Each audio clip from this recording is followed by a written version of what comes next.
Hi friends, ഇന്ന് നമുക്ക് നല്ലൊരു കിടിലൻ തട്ടുകട സ്റ്റൈൽ ബീഫ് റോസ്റ്റിൻ്റെ റെസിപ്പി നോക്കാം. വളരെ രുചികരമായ ഈ ബീഫ് റോസ്റ്റ് റെഡിയാക്കി എടുക്കുന്നതിന് വേണ്ടി ഒരു മിക്സിയുടെ ജാറിലേക്ക് ഒരു വലിയ കഷ്ണം ഇഞ്ചി, 2 വെളുത്തുള്ളി എന്നിവ ചേർത്ത് കൊടുക്കാം. ഇതിലേക്ക് 1.5 കപ്പ് ചെറിയുള്ളിയാണ് ചേർത്ത് കൊടുക്കുന്നത്. 1.5 ടേബിൾ സ്പൂൺ പെരിഞ്ജീരകം ചേർത്ത് കൊടുക്കാം. 3 പച്ചമുളക് ചേർത്ത് കൊടുക്കാം. ഇനി ഇതൊന്ന് നന്നായി ഒന്ന് ക്രഷ് ചെയ്തെടുക്കാം. ഇഞ്ചി, വെളുത്തുള്ളി, പച്ചമുളകൊക്കെ നന്നായി ഒന്ന് ക്രഷ് ചെയ്തെടുത്തിട്ടുണ്ട്. 2 കിലോ ബീഫാണ് ഇത് റെഡിയാക്കുന്നതിന് വേണ്ടി കഴുകി വൃത്തിയാക്കി എടുത്തിരിക്കുന്നത്. ഒരു വലിയ പാനിലേക്ക് 4 ടേബിൾ സ്പൂൺ വെളിച്ചെണ്ണ ചേർത്ത് കൊടുക്കാം. ഇനി ഇതിലേക്ക് 3 ഏലക്ക, 4 ഗ്രാമ്പു, ഒരു കഷ്ണം പട്ട എന്നിവ ഇട്ട് ഒന്ന് പൊട്ടിച്ചെടുക്കാം.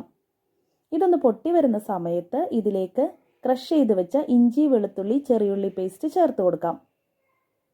ഇതൊന്ന് നന്നായി ഒന്ന് വഴറ്റിയെടുക്കണം.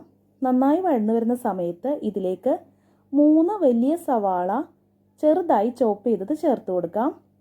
കുറച്ച് കറി ലീവ്സ് കൂടി ചേർത്ത് കൊടുക്കാം. എന്നിട്ടിത് നന്നായിട്ടൊന്ന് വഴറ്റിയെടുക്കണം. 5 മിനിറ്റ് നന്നായി വഴറ്റിയെടുക്കുമ്പോഴേക്കും സവാള നന്നായിട്ട് വഴന്നു കിട്ടും. ഈ ഒരു സമയത്ത് ഇതിലേക്ക് 1 ടീസ്പൂൺ മഞ്ഞൾപ്പൊടി ചേർത്ത് കൊടുക്കാം. 3 ടേബിൾ സ്പൂൺ മല്ലിപ്പൊടി ചേർത്ത് കൊടുക്കാം. 1.5 ടേബിൾ സ്പൂൺ മീറ്റ് മസാല ചേർത്ത് കൊടുക്കാം. ഇനി ഇതിലേക്ക് 1.5 ടേബിൾ സ്പൂൺ കാശ്മീരി ചില്ലി പൗഡറാണ് ചേർത്ത് കൊടുക്കുന്നത്. ഇനി ഇതൊന്ന് നന്നായി ഒന്ന് വഴറ്റിയെടുക്കണം.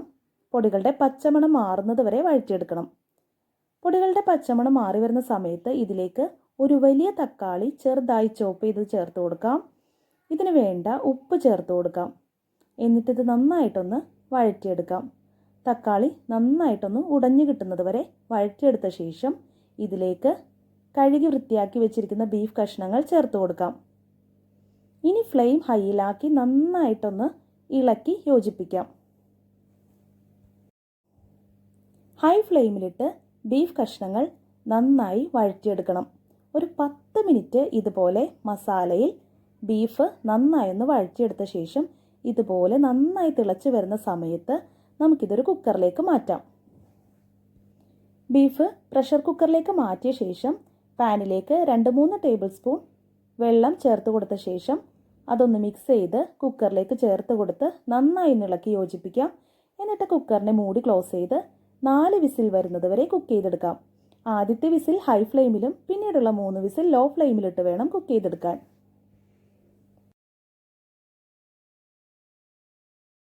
കുക്കറിൻ്റെ പ്രഷർ ഫുള്ള് റിലീസ് ആവുന്ന സമയത്ത് ഇത് ഓപ്പൺ ചെയ്ത് മാറ്റി വയ്ക്കാം.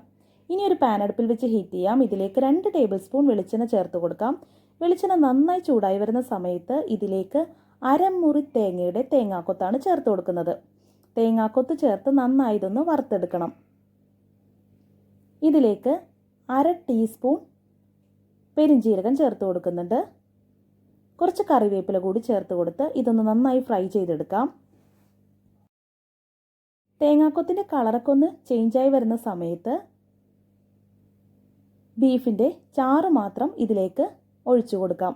എന്നിട്ടിത് നന്നായി തിളപ്പിച്ച് ഒന്ന് കുറുക്കിയെടുക്കാം. നന്നായി കുറുകി വരുന്ന സമയത്ത് ഇതിലേക്ക് ബീഫ് കഷ്ണങ്ങൾ വേവിച്ചത് ചേർത്ത് കൊടുക്കാം. ഇനി ഇത് നന്നായിട്ടൊന്ന് മിക്സ് ചെയ്തെടുക്കാം.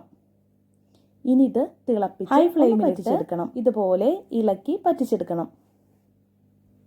ബീഫിൻ്റെ ചാറൊന്ന് നന്നായി പറ്റി വരുന്ന സമയത്ത് ഇതിലേക്ക് 1 ടീസ്പൂൺ ഗരം മസാല ചേർത്ത് കൊടുക്കാം. 1.5 ടീസ്പൂൺ വരെ കുരുമുളക് പൊടി ചേർത്ത് കൊടുക്കാം. എന്നിട്ടിത് നന്നായി മിക്സ് ചെയ്ത് കൊടുക്കാം. കുറച്ചുകൂടി ചാറ് കുറുകുന്നത് വരെ വെയിറ്റ് ചെയ്യാം. ബീഫിൻ്റെ ഗ്രേവി നമുക്ക് ഇഷ്ടമുള്ളത്ര പറ്റിച്ചെടുക്കാവുന്നതാണ് കേട്ടോ. ഞാനിപ്പോൾ ഇത് കുറച്ച് ഡ്രൈ ആയിട്ടാണ് റോസ്റ്റ് ചെയ്തെടുക്കുന്നത്. ഈ ഒരു പരുവത്തിലാണ് ഞാനിപ്പോൾ ഇത് റോസ്റ്റ് ചെയ്തെടുത്തിരിക്കുന്നത്. ഈ ഒരു സമയത്ത് ഫ്ലെയിം ഓഫ് ചെയ്ത് ഇത് ചൂടോടെ തന്നെ സെർവ് ചെയ്യാം. സെർവ് ചെയ്യുന്ന സമയത്ത് അല്പം സവാള കൂടി ചേർത്ത് കൊടുക്കുകയാണെങ്കിൽ കിടിലനായിരിക്കും കേട്ടോ. നല്ല ടേസ്റ്റി തട്ടുകട സ്റ്റൈൽ ബീഫ് റോസ്റ്റിൻ്റെ റെസിപ്പി കൂട്ടുകാർക്ക് ഇഷ്ടപ്പെട്ടാൽ ലൈക്ക് ചെയ്യണേ. Thank you for watching.